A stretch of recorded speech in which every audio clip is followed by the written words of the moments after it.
Jim McEwan back on this stage just 2 weeks after that incredible night, the Series 5 champion. What's the emotions right now? It was great to be back, and so soon is even better because I'm still on a high. I'm still getting messages just now, even from 2-3 weeks ago. I love this place.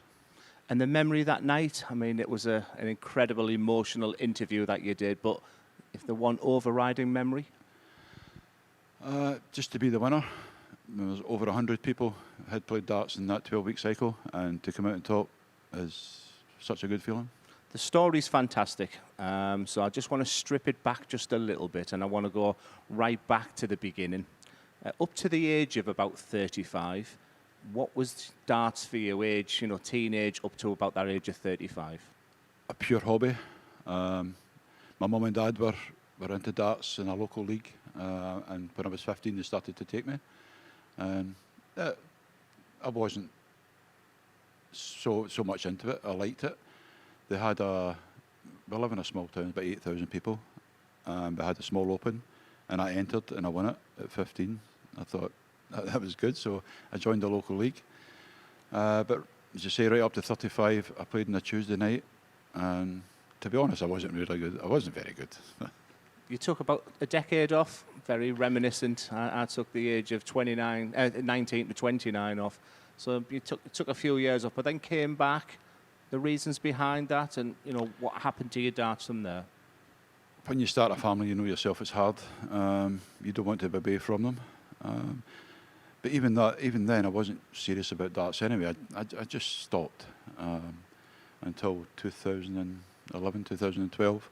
One of my friends asked me to go back to a pub league, and I went. And that same year, he asked me if I wanted to try the Scottish Open. I'd never been to a big Open before. And I went, and the bug just started then. Incredible. We'll probably cross paths because 2012 Scottish Open was round about the time I started travelling as well. And your first big break?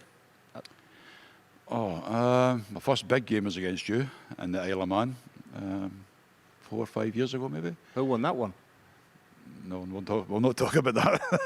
It was a quarter-final though. I was so happy to even just to get there and play you on that stage. But I think the year after, the England Open pairs, we played you then.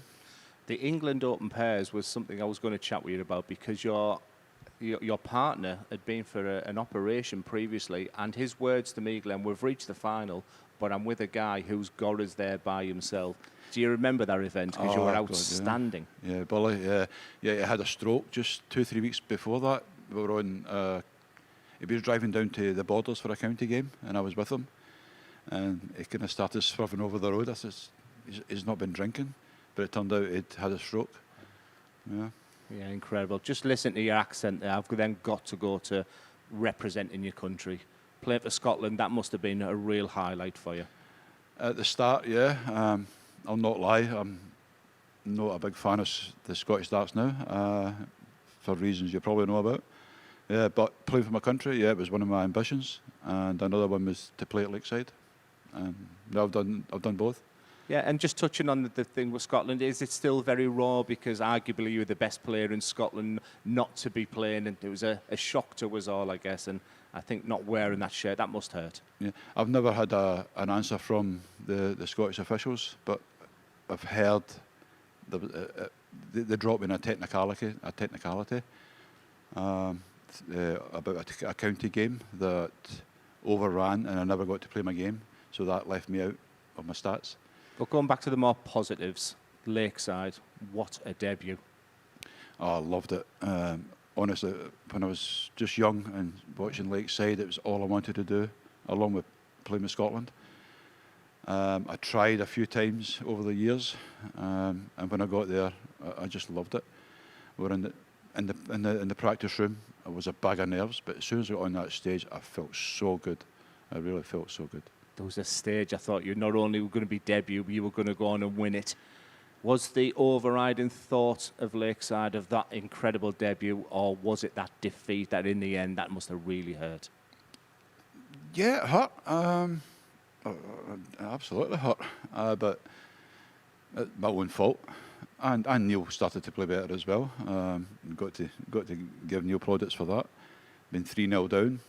A lot of people would have just gave up, but Neil didn't, and we deserved it.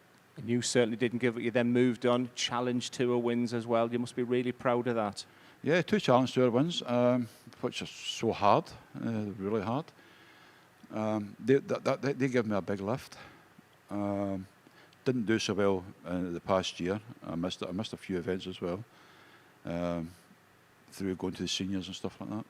Which takes me on nicely to sort of the next part of things. The MODUS Super Series has been absolutely outstanding. Paul Nicholson was talking last week about the greatest of all time at the MODUS Super Series, and your name's now going to be added to that. You know, previously what you did at Portsmouth and at Southampton and now Portsmouth. You must be really proud of what the MODUS Super Series has done for you as a player and as a person. Yeah, one of the greats I wouldn't agree with. I'm not the flashiest player or the biggest scorer or whatever, but I dig in. I've got a bit of grit. I don't give up.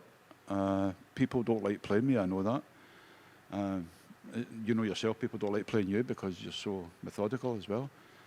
But out over 100 players over a 12-week cycle, being the champion, I'll take that. And that just moves on nicely to the World Seniors as well. The match play, I thought you were absolutely fantastic. I know in that opening game, it was you played me. I know you weren't at your best there, but I always get through them games and think, maybe it's my time. And then you reach the final and you come up against Leonard Gates, who incredibly is in Group A today. Your thoughts of that final, your thoughts of that week and playing Leonard also in this Group A campaign? That whole weekend, playing yourself, and Kevin Painter, who's been up there and done it as well. Neil, I owed Neil one anyway. But Leonard, I started too late against Leonard. If I'd thrown the way I threw halfway through it, I might have stood a better chance. But I absolutely loved it. I love being on that stage. I'm a big thing about momentum. Look at Luke Humphreys, the Grand Prix, now the Grand Slam of darts. Now you've got your first big one, the MODUS Super Series. It's time to kick on now. I'm really keen to sort of just conclude the interview with, you know, what's happening in 2024. Has this MODUS Super Series given you the opportunity now to go to Q School, or is your priority very much MODUS Super Series and the World Seniors? I was always going to go to Q School anyway. And if we're not successful, we've got plenty to do. The first Challenge Tour is going to cross over with the first Seniors event, which is a sticky one because I want to concentrate on the Seniors as well. Probably more than the Challenge Tour. But it's the first Challenge Tour. If you get off to a good start, you can get into the Pro Tours through invites. So it's going to be a hard one. But I think my motivation is towards the Seniors. Very good. Jim McEwan, what an absolute honour to chat with you, and the very, very best of luck this week. Thanks, Glenn.